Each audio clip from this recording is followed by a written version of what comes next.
Hello, hoppers, and welcome back to Adahop's 3D Stumper Sunday. You may notice something a little bit different about my layout today. I'm actually in Maya because today is a little bit backwards of normal. By the way, apologies for the lack of videos the last week or two. Things just got away from me there. Anyway, as I mentioned in a video recently, my boss recently bought a brand new all-in-one printer with her own personal money that is both a printer and a scanner, and the printer is average. It's all right. The scanner, however, is not fantastic. I was actually going to record a something on the computer screen of something as it was scanning it, and it turned out so poorly that I failed to either save the file or even save the recording of what happened. Hopefully, maybe I did save it and I just haven't found it yet. If I did, I've inserted it here. Woo. Anyway, it's not so good at recording. Not recording. It's not so good at scanning. And there's a lot of reasons for that. Some of which have to do with just the color of the thing that's scanned, the shape of it, the software involved, and the way that they set up the hardware. There are so many different issues that I found with it. But I thought it'd be fun to scan some things. So I've got a few here. Some of them are multiple scans of the same object, and see if you can even guess what it was attempting to scan to begin with. And I'll start you with an easy one. So right here, if there's a bit missing from this, but I think that you could probably figure it out. Now I've done some stuff to this to make it look a bit nicer than it actually looks, because if I were to show it to you the way that it actually shows up in the scanning software, it'd be a little bit harder to figure out that this is, yes, a dinosaur. Good job. Here's what it actually looks like. Apologies also for the quality, just in case it looks a little bit weird, of the videos I recorded with a camera. That's actually my cell phone, which you'll see in a little while. Anyway, just to give you an idea, though, I haven't actually set this up. It just occurred to me to do this. I'm going to turn that off, that off, that off, that off. And how about, just to show you what it would actually look like in that software, since I can't actually load it right now, since I don't have that printer plugged into my personal computer at the moment, I think we'd need one of these, and bright red, yeah, that'll do it. Let's see, we need a bit more. That's about what it looks like when it scans it. Yeah, it's not so good. Anyway, I'm gonna put that back on there. There we go, and turn all these. Oops, wrong button. There we go. Awesome. All right, so dinosaur, you got that one. Good job. Let's move on to something a little bit harder. All right. Same scale as before. Got to zoom out a little bit though. By the way, speaking of scale, for whatever reason, the scanner seems to think that everything has the volume of hundreds of thousands of cubic centimeters. I haven't quite figured that one out.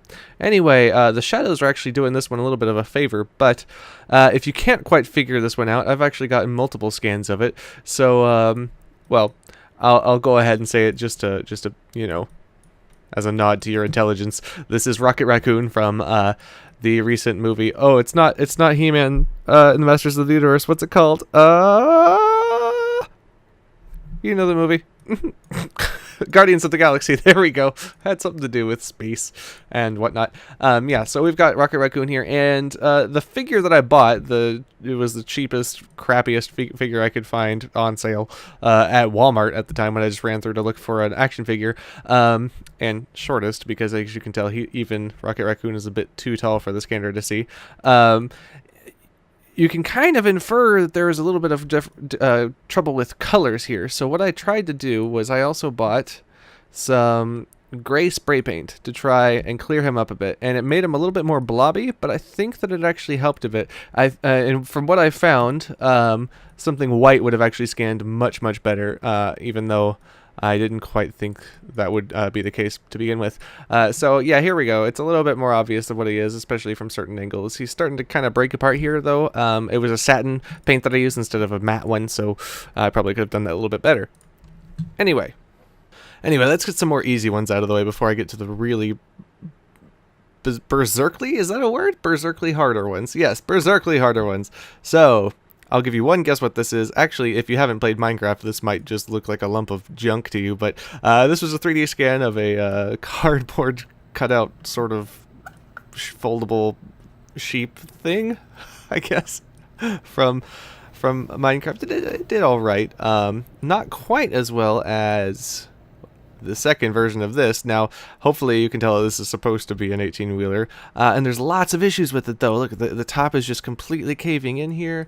The back has gone black, which is interesting. That means that, nope, okay, that actually, one of the things I have turned on, the ambient occlusion, adds shadows where, oh, actually, you know, this is actually all right. I've had a lot of them. They all started out inside out for some reason. A lot of these things, the printer actually assigned data to them that turned them inside out. So I had to do, a lot of these so far have actually been fixed significantly from even what the printer gave me, so you can get an idea of how badly it went. Now, I did say this one went very well because when I turned it vertically, it actually turned out perfectly. So this is actually very faithful. The little chewed off wheel is missing there and everything.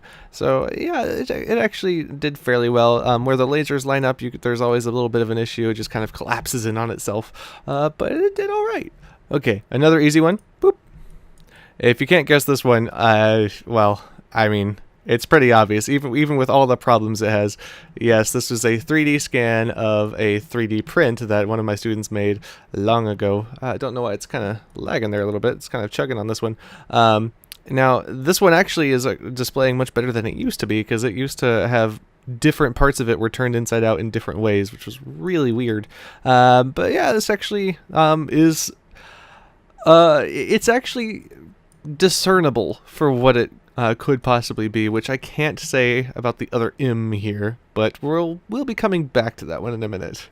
Okay, at this point I was just kind of messing with the printer because I was keenly aware of its weaknesses, and I just wanted to see what would happen if I used different things. So this one actually turned out kind of cool, I think.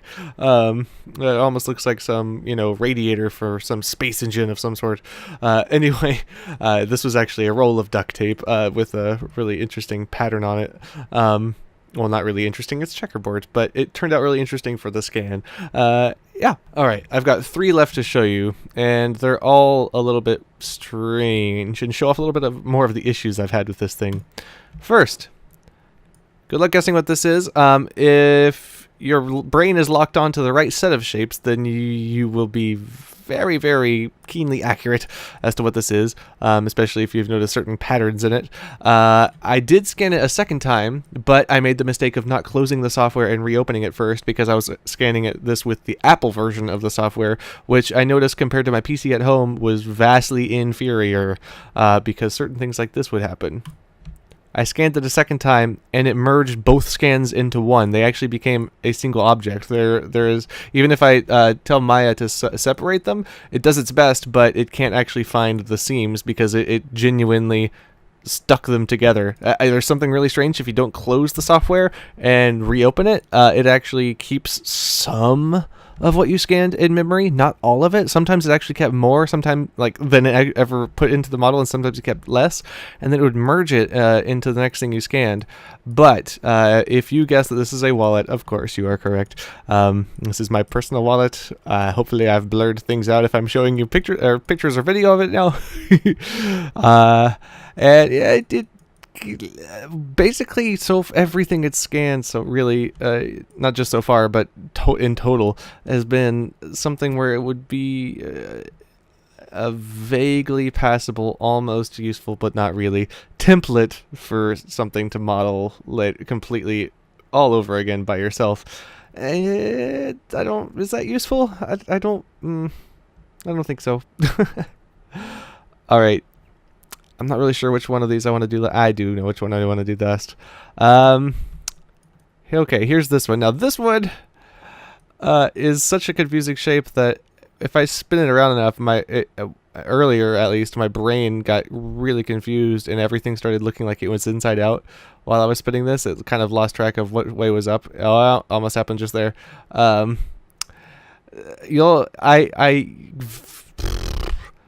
This was when I had decided that the scanner wasn't quite worth my time. Oh god, that looks weird. And had started trying to mess with it. So this one was not honestly an honest attempt. This was a mirror that I tried to scan. It did not turn out well, needless to say. And the last one, not much to show you here. I've got that. See, I tried to scan it a second time and ended up with that. If I put both scans together, it saves you more at the room store. No, this one was actually an itty bitty bitty bitty quadcopter that I stuck in there. And no, it was not moving. It wasn't flying or anything. That's just what it got out of it. It's a tiny little quadcopter. There's even a spot way up there. Wow, you see that? There's a spot way up here. This one little thing. Actually, we did try to scan a 3D print of the batarang / batleth / Feyblade from several videos ago into this, and it turned into one single rectangular polygon in the center of the base, and nothing else showed up ever. That may have partially been because it fell off the base itself, but it was interesting. In any case, I know this was an unusual video. I'm really sorry for not having more uploaded recently. I just wanted to do something, so I had some sort of content put up at some point. I know this is a little bit rambly of me, but I hope you enjoyed it anyway, and I will see you all very soon. I do have a lot that's already recorded. It's just not quite totally edited yet. I have a lot of really unusual things and some other game things as well, of course. In any case, oh yeah, and I've actually been working on a lot of other things too. Spending a lot of time making a really nice looking city and city skylines. Oh my god, it's such a good game.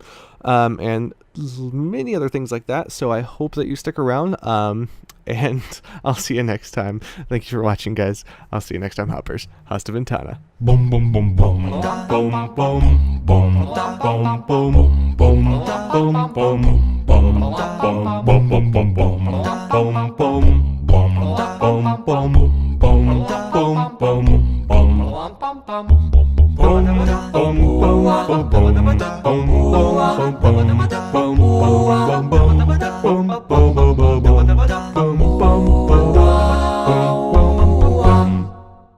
And now, a helpful PSA on the difficulties of simultaneously piloting a two-handed control quadcopter and filming it with same said hands with a touchscreen camera phone. You cannot believe the difficulty.